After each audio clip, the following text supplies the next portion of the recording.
Right. Sam, you are the first one on the list. All right. Tonight we are delving into the world of H.P. Lovecraft. Lovecraft. Okay. Yep, who is actually the biggest influence of Stephen King, right? So this is actually one of his famous stories called The Call of Cthulhu. Chap Part 1: The Horror in Clay. The most merciful thing in the world, I think, is the inability of the human mind to correlate all its contents. We live in a placid island of ignorance in the midst of black seas of infinity, and it was not meant that we should voyage far. The sciences, each straining in its own direction, have hitherto harmed us little, but some day the piecing together of disassociated knowledge will open up such terrifying vistas of reality and of our frightful position therein that we shall either go mad from the revelation or flee from the deadly light into the peace and safety of a new dark age. Theosophists have guessed at the awesome grandeur of the cosmic cycle wherein our world and human race form transient incidents. They have hinted at strange survivals in terms which would freeze the blood if not masked by a bland optimism. But it is not from them that there came the single glimpse of forbidden aeons which chills me when I think of it and maddens me when I dream of it. That glimpse, like all dread glimpses of truth, flashed out from an accidental piecing together of separated things. In this case, an old newspaper item and the notes of a dead professor. I hope that no one else will accomplish this piecing out. Certainly, if I live, I shall never knowingly supply a link so hideous a chain. I think that the professor, too, intended to keep silent regarding the part he knew, and that he would have destroyed his notes had not sudden death seized him. My knowledge of the thing began in the winter of 1926 to 27 with the death of my grand uncle, George Gamel Angel, Professor Emeritus of Semitic Languages in Brown University, Providence, Rhode Island. Professor Angel was widely known as an authority on ancient inscriptions and had frequently been resorted to by the heads of prominent museums, so that his passing at the age of 92 may be recalled by many. Locally, interest was intensified by the obscurity of the cause of death. The professor had been stricken whilst returning from the Newport boat, falling suddenly, as witnesses said, after having been jostled by mm,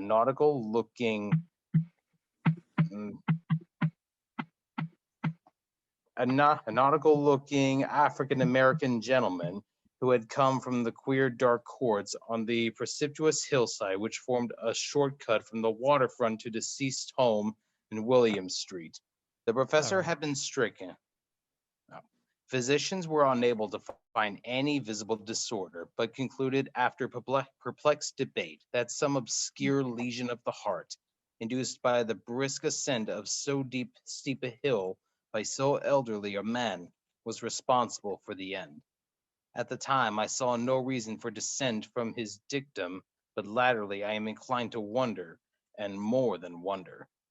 As my granduncle's heir and executor, for he died a childless widower, I was expected to go over his papers with some thoroughness, and for that purpose moved his entire set of files and boxes to my quarters in Boston. Much of the material which I correlated will be later published by the American Archaeological Society, but there was one box which I found exceedingly puzzling and which I felt much averse from showing to other eyes. It has been locked, and I did not find the key till it occurred to me to examine the personal ring which the professor carried always in his pocket. Then, indeed, I succeeded in opening it, but when I did, so seemed only to be confronted by a greater and more closely locked barrier. For the thing what could be meaning of the queer clay bas relief and the disjointed jottings, ramblings, and cuttings which I found. Had my uncle, in his latter years, become credulous of the most superficial impostures? I resolved to search out the eccentric sculptor responsible for this apparent disturbance of an old man's peace of mind. The bas relief was a rough rectangle less than an inch thick and about 5 by 6 inches in area, obviously of modern origin. Its designs, however, were far from modern in atmosphere and suggestion, for although the vagaries of Cubism and Futurism are many and wild, they do not often reproduce that cryptic regularity which lurks in prehistoric writing. And writing of some of kind and bulk of these designs seemed certainly to be, though my memory, despite much familiarity with the papers and collections of my uncle, failed in any way to identify this particular species or even to hint at its remotest affiliations. Above these apparent hieroglyphics was a figure of evidently pictorial intent, though its impressionistic execution forbade a very clear idea of nature.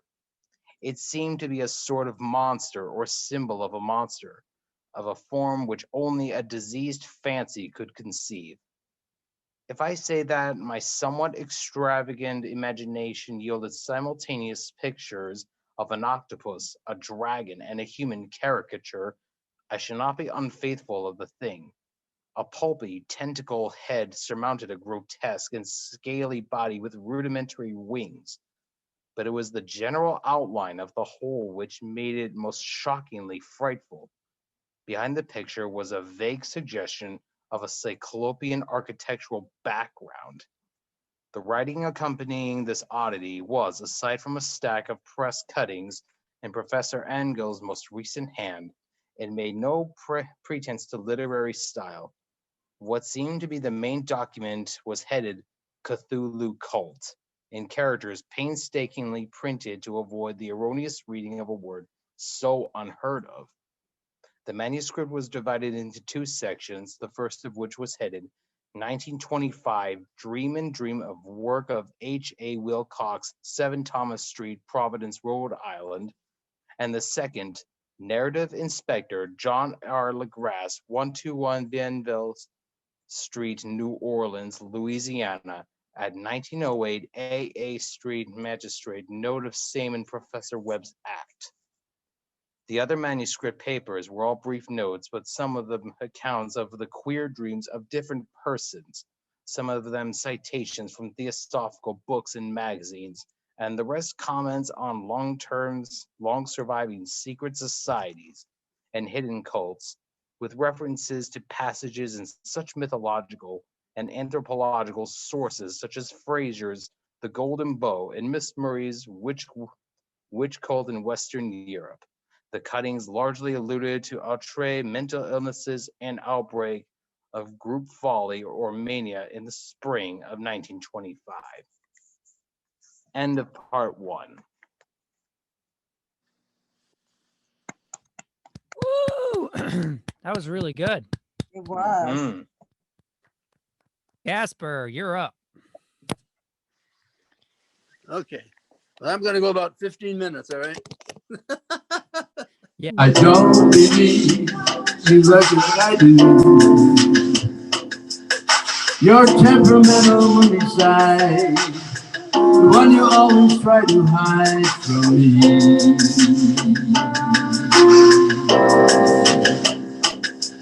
But I know when you have something on your mind.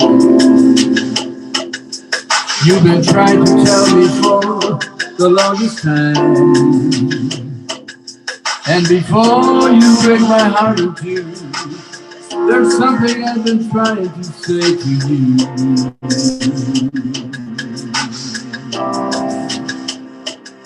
But the words get in the way. There's so much I want to say, but it's not deep inside. And if you look into my eyes, you might fall in love again. won't even start to cry. Before we say goodbye, I try to say I love you, but the words get in the way.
Woo! Bravo, bravo. Thank you. Thank you. It's wonderful. You got a second one for us? Ian, you are up. All right. I'm going to play a song, my most recent song that I've written. Right. Hope you guys enjoy. And let me know what you think when it's done. Like, is this a country song? Is it a folk song? Is it a rock song? I hope you guys like it.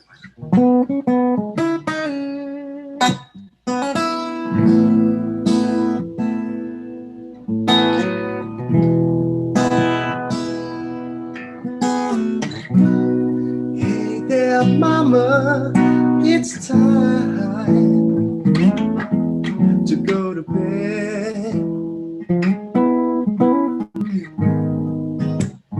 Haunted nights, I never wanna be alone again. We still have a long way to go. We still have a long way to go.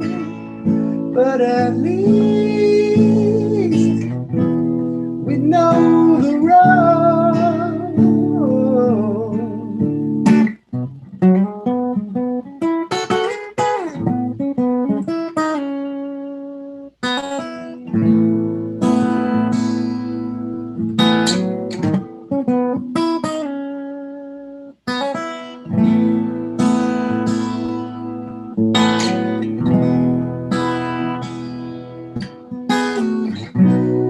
This old wood, well, it just don't sound the same.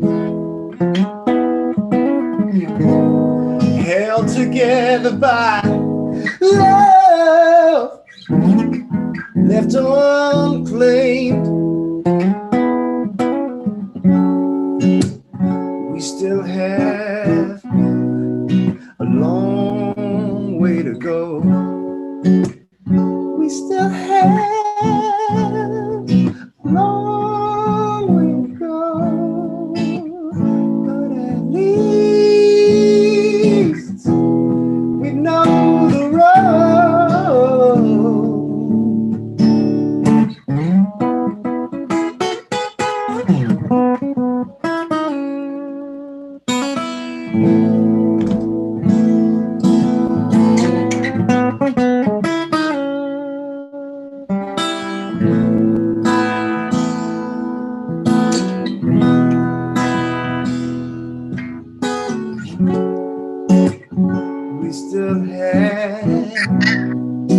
long way to go. We still have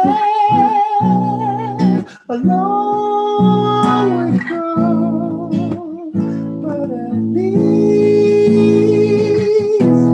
we know the road.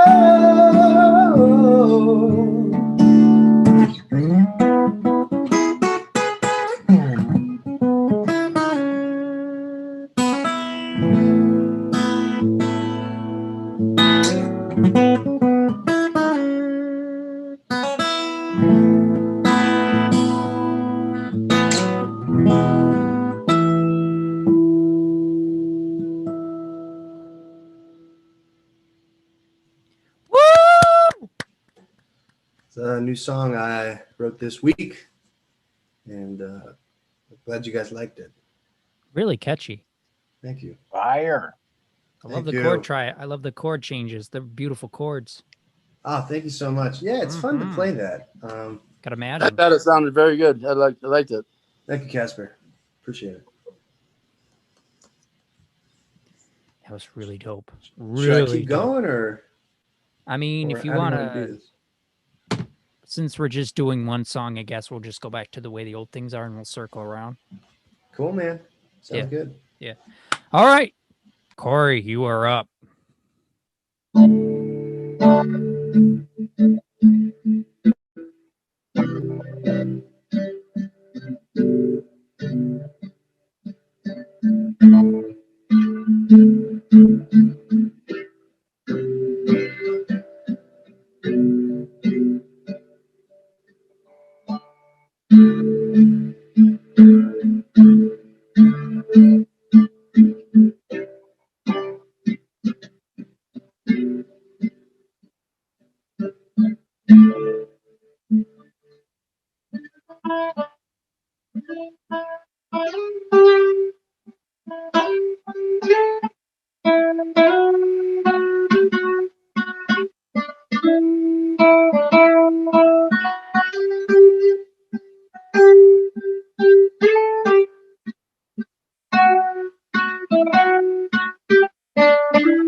It's good. It's very good. Yeah, I've got a good idea on where I want to go with it, but I guess that's a small demonstration of it. Well, yeah, but that was still really good. So, yeah. All right. Time for round 2. Sam, you're up. Okay, now we're actually almost at the end of part 1. So I'll continue where I left off. The first half of the principal manuscript told a very peculiar tale. It appeared that on March 1st, 1925, a thin, dark man of neurotic and excited aspect had called upon Professor Angel bearing the singular clay bas relief, which was then exceedingly damp and fresh. His card bore the name of Henry Anthony Wilcox, and my uncle had recognized him as the youngest son of an excellent family slightly known to him, who had latterly been studying sculpture at the Rhode Island School of Design and living alone at the Fleur de Lis building near the institution. Wilcox was a precocious youth of known genius, but of great eccentricity, and had from childhood excited attention through the strange stories and odd dreams he was in the habit of relating. He called himself physically hypersensitive, but the staid folk of the ancient commercial city dismissed him as merely queer. Never mingling much with his kind, he had dropped gradually from social visibility and was now known only to a small group. He spoke in a dreamily stilted manner, which suggested pose and alienated sympathy, and my uncle showed some sharpness in replying, for the conspicuous freshness of the tablet implied kinship with anything but archaeology.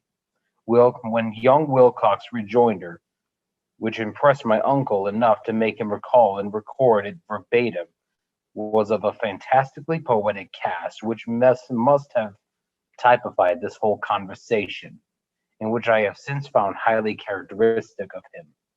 He said, "It is new indeed, for I made it last night in a dream of strange cities. The dreams are older than the brooding Tyre, or the contemplative Sphinx, or the garden gilded Babylon." It was then he began the rambling tale which suddenly played upon a sleeping memory and won the fevered interest of my uncle.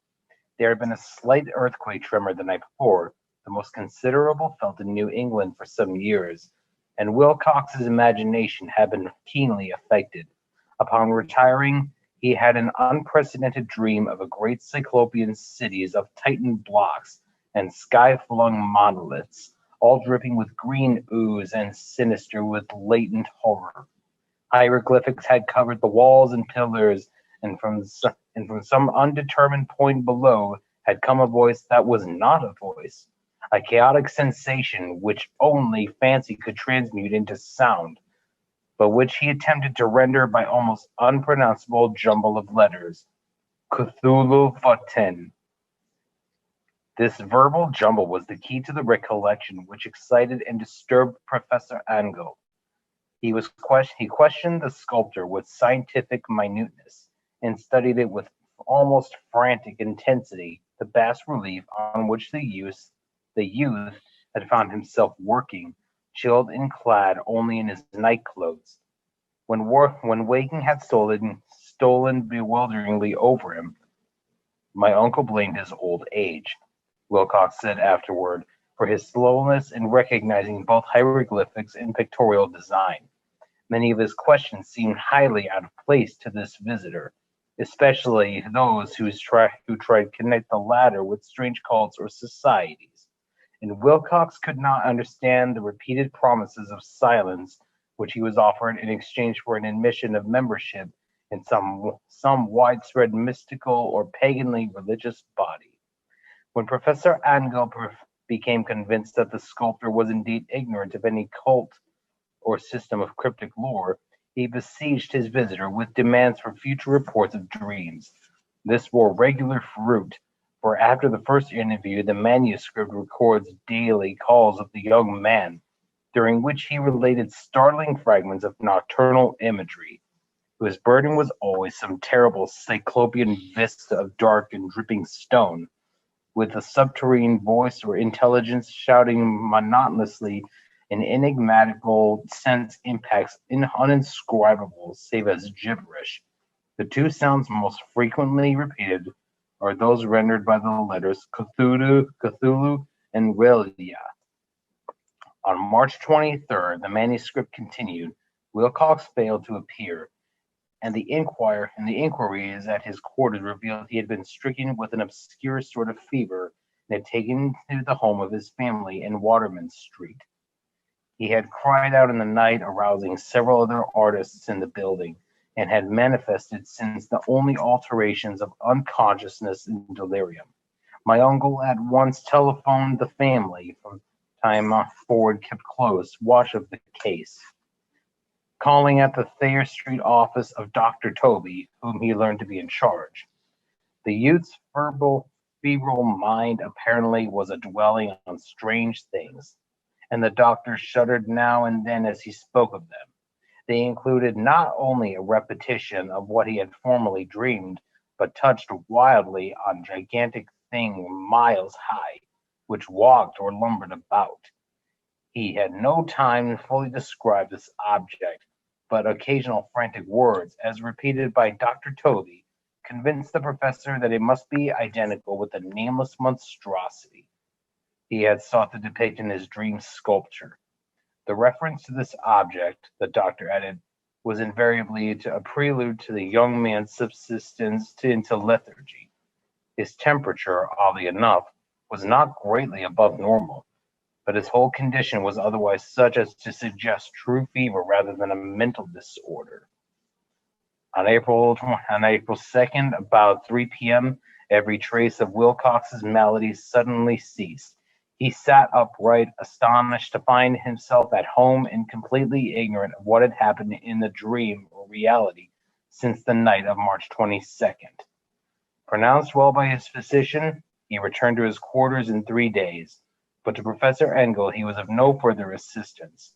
All traces of strange dreaming had vanished, and with his recovery, and my uncle kept no record of his night thoughts after a week of pointless and irrelevant accounts of thoroughly usual visions. I'll stop there for now. Nice. That was I good. dig it. I dig it. All right. Gasper, you're up. All right.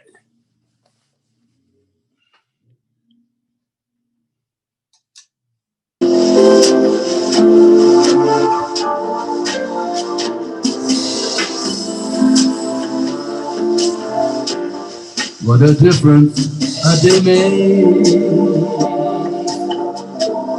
24 little hours. Across the sun and the flowers. Where there used to be rain. My yesterday was blue, dear. Today I'm part of you, dear. My lonely nights are through. Since you said you were mine. What a difference a day made. There's a rainbow before me. Skies above can be stormy. Since that moment of bliss, that thrilling kiss, it's heaven with you. Fire romance on your menu. What a difference the day made. and the difference is you.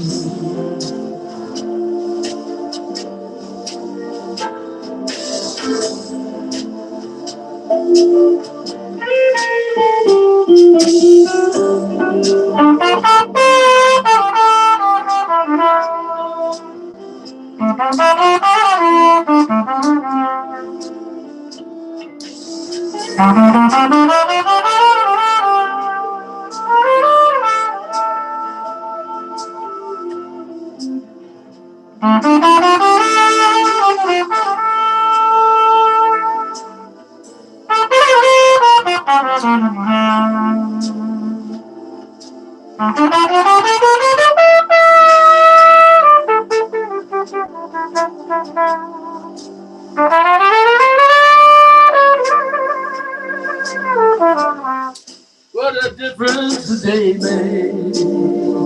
Oh, there's a rainbow before me. Skies above can be stormy.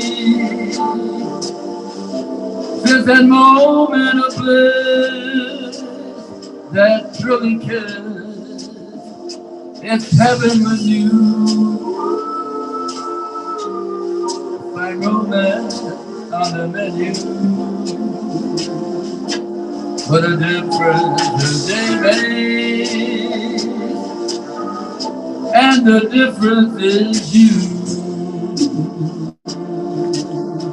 And the difference is you. And the difference is you.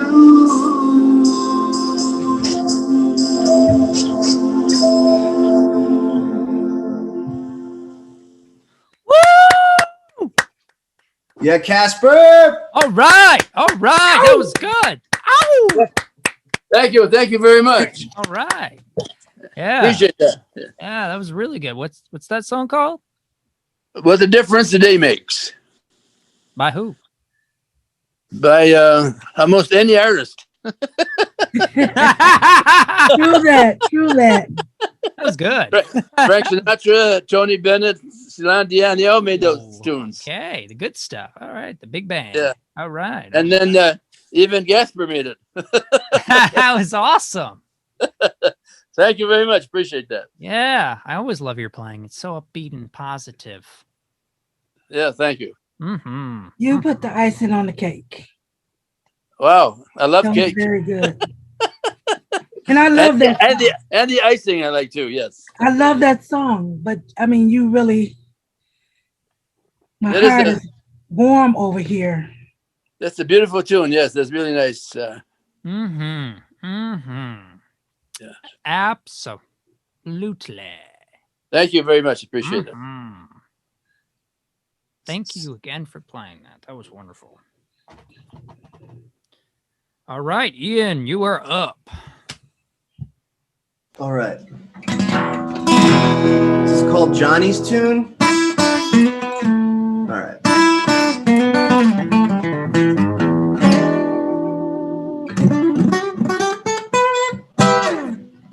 Johnny was a young boy, liked to drink his liquor and stay up all night.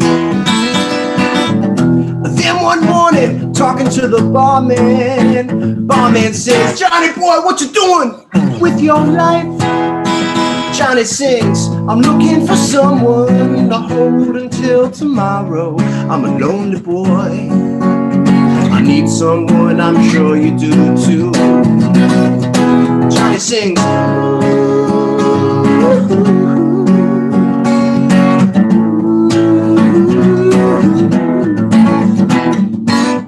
"Little sweet thing, her name is Jenny. She got eyes like diamonds and a heart of ice. She says, living is hard, but drinking is easy.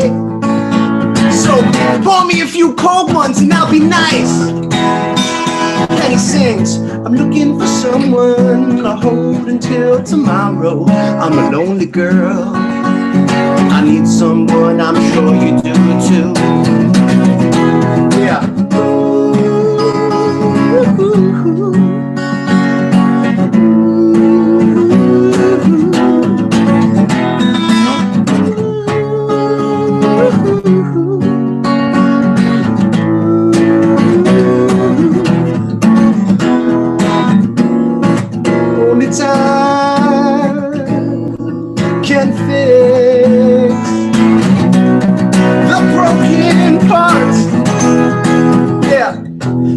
was alive, it felt like a heartbeat. People wandering through the veins of the streets. Well, Johnny saw Penny and Penny saw heartbreak. They were destined to meet. So they sing, they're looking for someone to hold until tomorrow. The lonely souls, they need someone, I'm sure you do too. We're all lonely souls, looking for someone true. And we sing, ooh,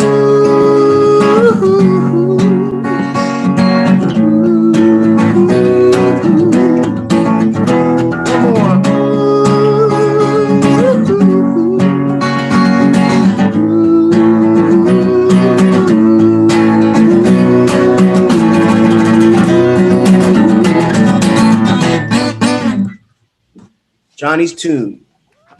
Wow, that was great. I liked it. Always love that one. That was great. Yes, yes. I wrote that about 2 weeks ago, so it'll be on an album. I'm recording and mixing my whole album on my own, and I'm going to bring it to this record label I'm with, and we'll see where life takes me. Awesome. That's the name of the game. That's great. You wrote that tune. That's very good. Thank you, Casper. Yeah, I've been writing a lot of music during this quarantine, trying to take everything, to the next level with songwriting. Yeah, I give you a lot of credit. Very good. Thank you very much. Yeah, absolutely. That was wonderful. Appreciate the support, guys. Thank you. No problem. Corey, you are up. But did anyone notice Braveheart behind me? Yeah, I see that. I didn't know the film. Anyone saw these men with axes and swords? I seen it, but I didn't want to say nothing. Add a little attitude to the set. That's cool. That's cool. I didn't know what it was behind you, but that's cool. That would have been perfect for like the song Green Fields of France or something.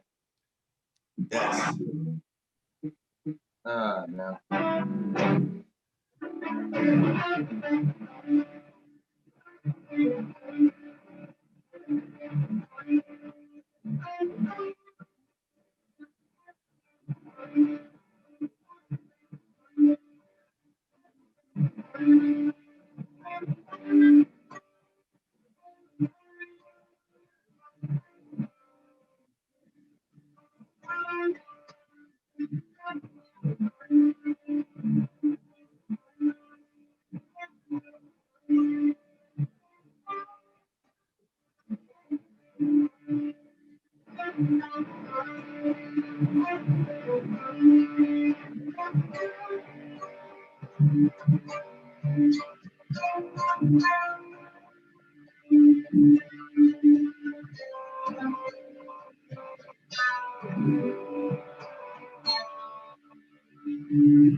Yeah. Okay. That sounded really good. That was awesome. Groovy. What amp are you playing through? I am using a Bagheera 6260 Infinium. Garris, I haven't heard of it. Bagheera? It's Yeah. a Behringer? Shit, I should know about that. That's awesome though, man. That was Peter Frampton Deep. Bagheera. Let's see. I mean, I know everybody on this panel has to know who Peter Frampton is, right? Oh hell yeah.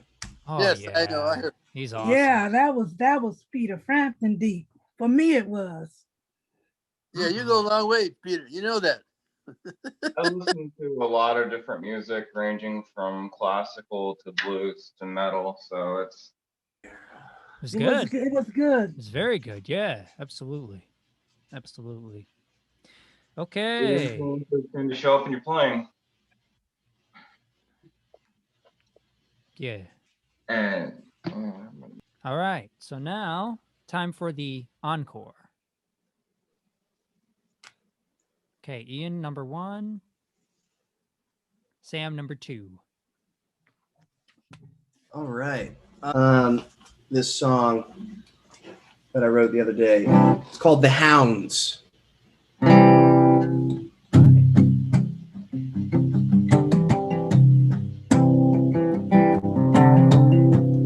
When you hear the dogs bark outside, well, you better run and take cover, 'cause he's coming out tonight. If you see 2 eyes in the fog, well, it's too late now. He's here with you, and the fight has just begun. So you scream into the darkest night. You don't belong around here anymore. You've taken all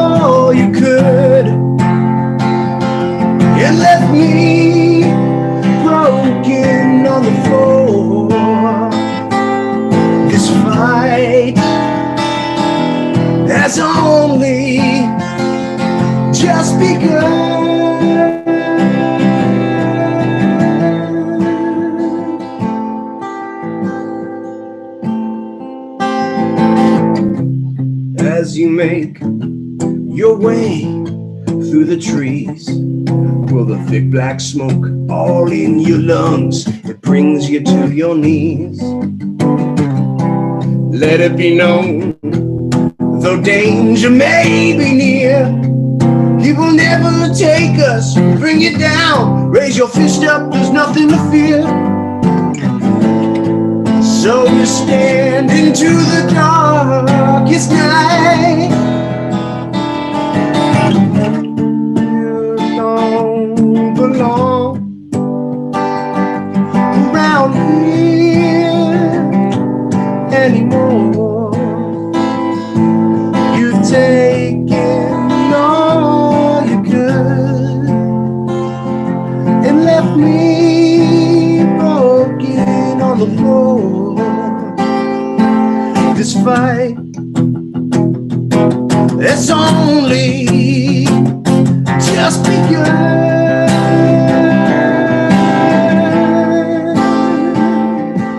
This fight has only just begun.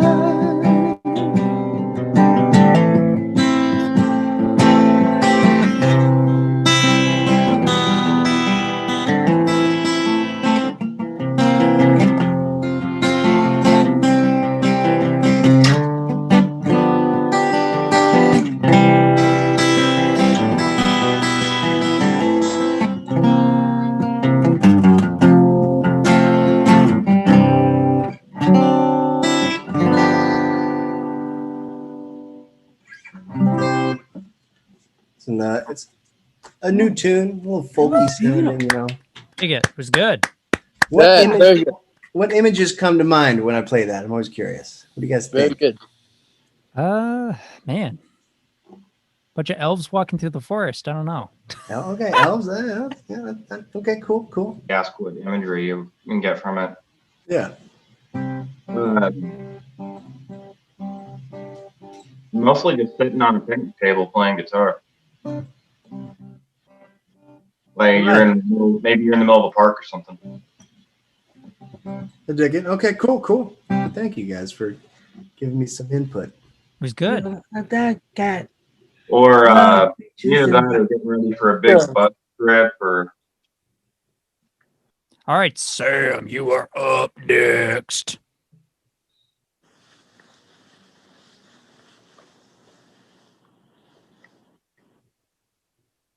As oftentimes the too resplendent sun hurries the pallid and reluctant moon back to her somber cave ere she hath won. A single ballad from the nightingale, so doth thy beauty make my lips to fail, and all of my sweetest singing out of tune. And as at dawn across the level mead, on wings impetuous some wind will come, and with its two harsh kisses break the reed, which was its only instrument of song.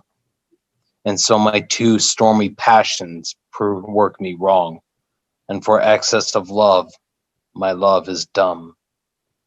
But surely unto thee mine eyes did show why I am silent and my lute unstrung, else it were better that we should part and go, thou to some lips of sweeter melody, and I to nurse the barren memory of unkissed kisses and songs never sung. That was good. Brief poem. Nice. That was shorter than I expected. Yeah, That really was. Yeah, it's an old Oscar. Sweet. Yeah, it's a little poem by Oscar Wilde called Silentium Amoris, Silentium Amoris. Huh. translating to silent love in Latin. When I when knew was what that one? amoris meant, but I wasn't, and I assumed I pretty much figured it out from silent, Yeah. and then Well, knowing that amor is like Spanish for love. Yep.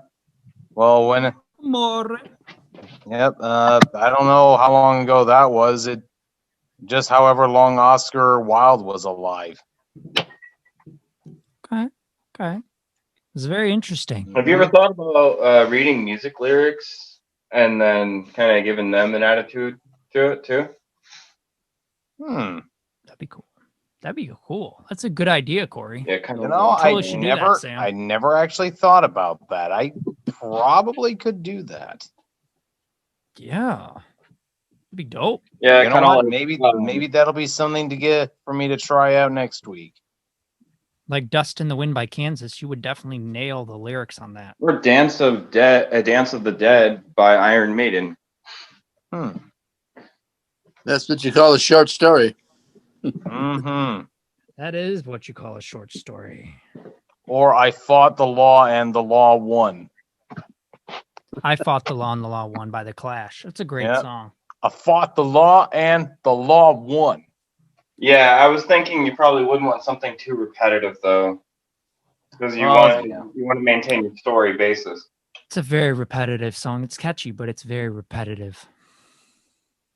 Well, I'm pretty sure I could do some editing on the fly, so we'll figure that out. True.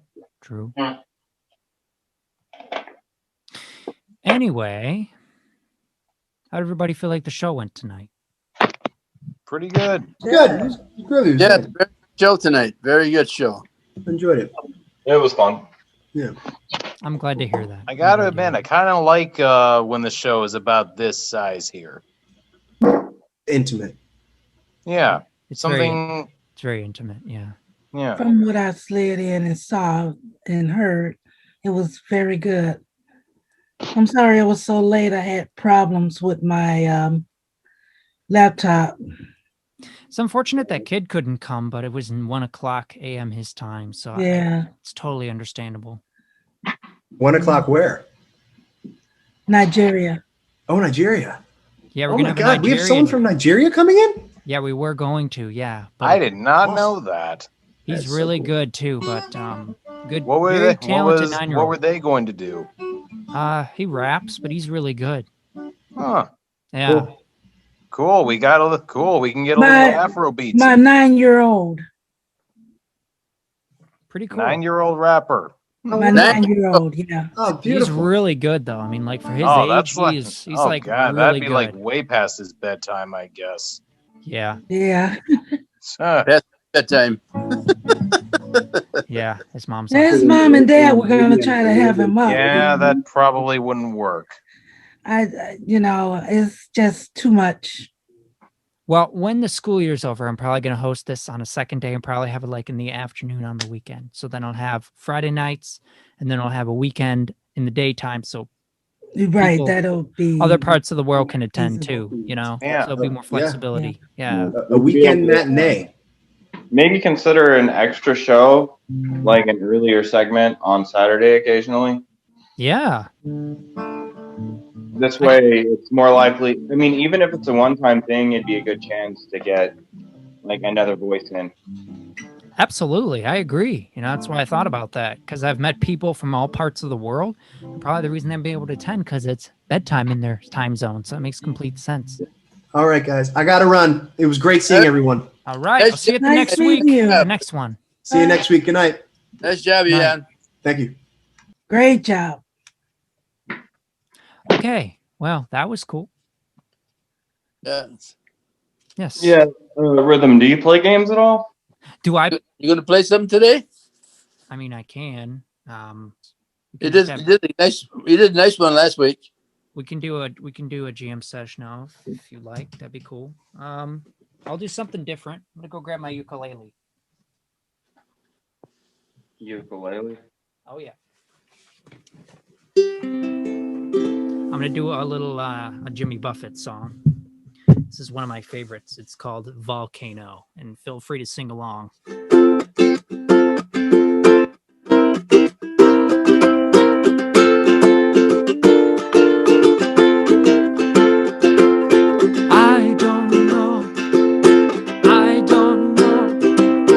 I don't know where I'm gonna go in a volcano.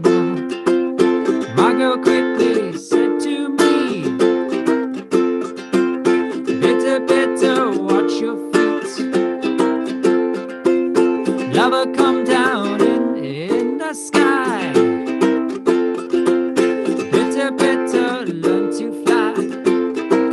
sing along. I don't know. I don't know. I don't know where I'm gonna go in a volcano. Yeah. Hey. My girl quickly said to me, "Run on the seats. Where I go and I hope there's Rama. It wants to come. Let me hear now. I don't know. I don't know. I don't know where I'm gonna go in a volcano. It's Ackley.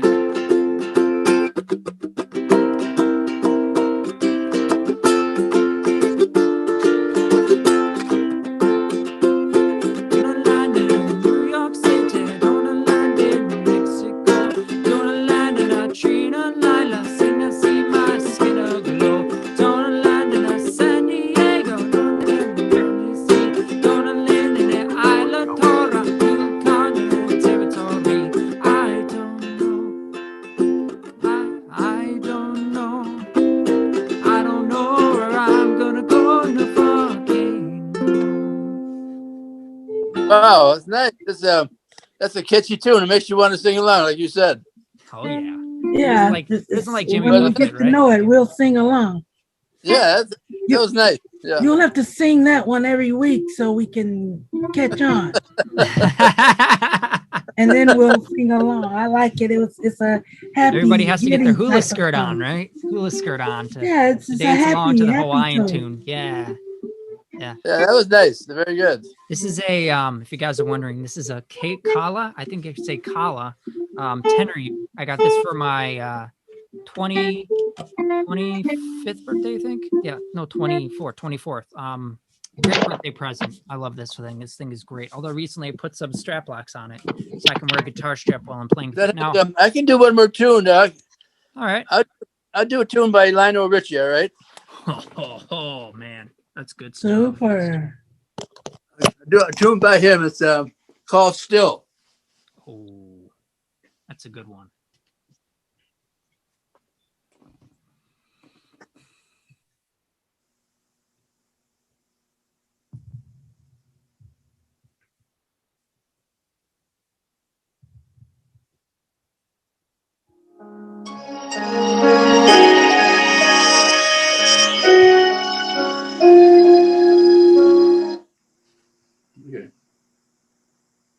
Bravo. Beautiful. Thank you. See. Oh, you hit that note? Some good falsetto you had there going. That was beautiful. I wasn't expecting that. Did they come out good? Yeah, Yeah. that falsetto was wonderful. I You hit wasn't that sure. note, and my eyes went. Wow. I didn't know I could do that. I said, I'll try it. Oh was yeah, that was beautiful. good. That was impressive range. It was really beautiful. Yeah. Yeah, it was a beautiful tune by Lionel Richie, wasn't it? I love You it. go. Thank you. I appreciate that. Yeah, Yeah, absolutely. Thank you for sharing that. That was wonderful. Yeah. All right, Corey, you want to play something?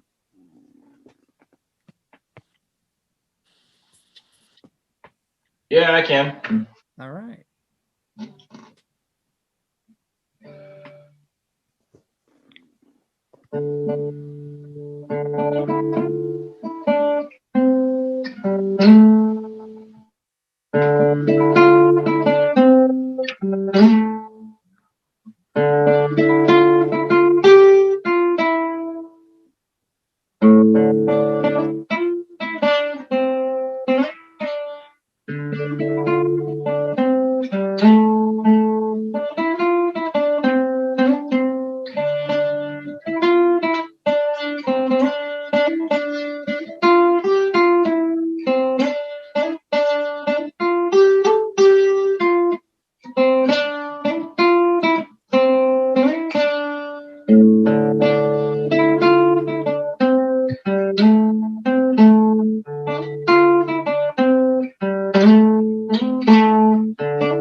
Yeah. And I went for Celtic sound on that. Is that that's an original, right? Yeah.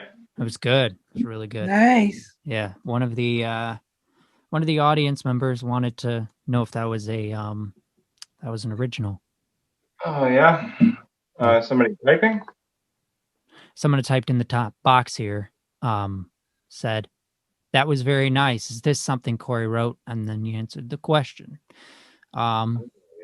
I just seen that. I don't usually go to the bubble chat because it's not usually very active. Appreciation radio show is airing in April 25th. So if you guys haven't yet done that, email me your stuff. You know my business email, right? You guys can email me your MP3s and I can play them on there. I already have 12 songs by multiple artists going to be on the show, played on the radio station. Mm-hmm. Yeah, I'll have to send you but you want a photo, right? A photo, and if you would like some of your songs, the original compositions, to be played on the radio station, Music Appreciation, you just send me the MP3 via email and I can add it to the playlist. I have a little folder and I'm just collecting a lot of songs right now for the playlist for when the radio station. Oh, okay, yeah, I can do that. Yeah. Great. Yeah. Okay. It's the way to do it. Yeah. All right. Very good. This was a good show, I'd say. I thought it was a pretty good show. Yes. Yeah. I slid in later, but it was nice seeing you. Run. It was a home run. Nice seeing you, Kate. Lisa, guys, this has been fun as usual. All right. Yes. Thank you again for putting us on. I really enjoyed it. I am glad. So good night, everyone. Glad to talk to all you guys. Yes. Everybody have a good night. I will see you at the next one. All right. Thank you. Bye-bye. Peace out. Good night, everybody. Good night. Good night. Night. I know. Every time you feel your foot tapping, think of the rhythm line and show. Every time you hear the music playing, think of the rhythm line show. The rhythm line show is an open mic for all musicians. Oh yeah. It's hosted by